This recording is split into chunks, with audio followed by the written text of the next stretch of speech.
Hey everyone, this is a crash course on getting a Loki instance set up with Docker. So we can spin up a Loki Docker container by using this command, docker run. I've named the container Loki. I've mapped it to port 3100, which is the default port Loki runs on. And we use the image grafana-loki, which is the official image. So if I run this, we can see all the logs output to the console. Let me open up another console now up here. And I want to show you first how the Loki image is based on the Alpine Linux distribution. And we can see this by if we run docker exec and then cat-proc-version, we can see what we have is Alpine version 13.2.1. And because of this, the image is relatively small.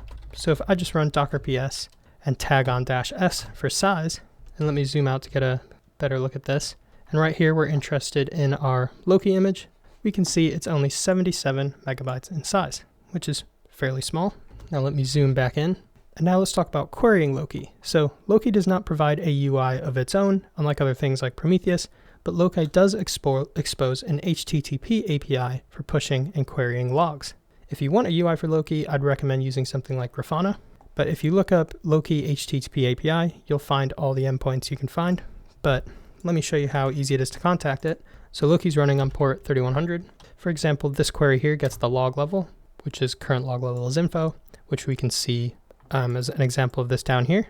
And another very important spot, and a very important location on this API is the Loki API v1 push, which is where you would send all your logs to. So if you want to send logs to Loki, send them to this location, and it is a post request.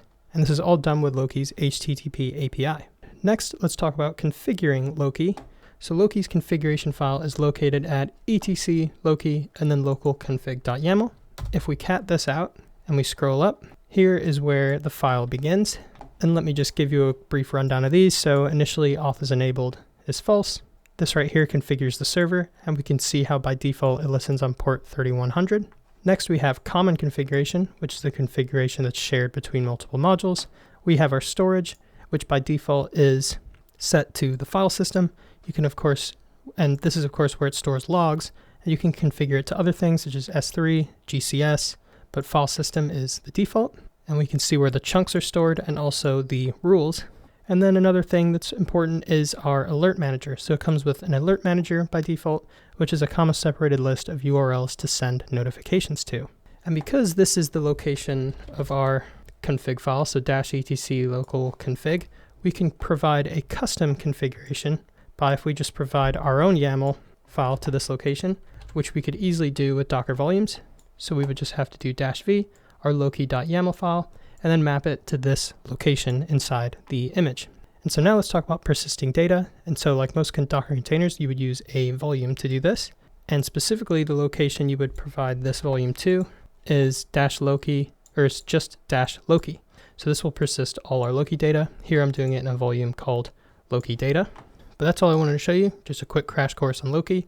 If you like content like this, check out my courses linked in the description. Also my Chrome extension called WittCode, also linked in the description. Thanks for liking and subscribing. If you have any questions, leave them in the comments. Besides that, take it easy.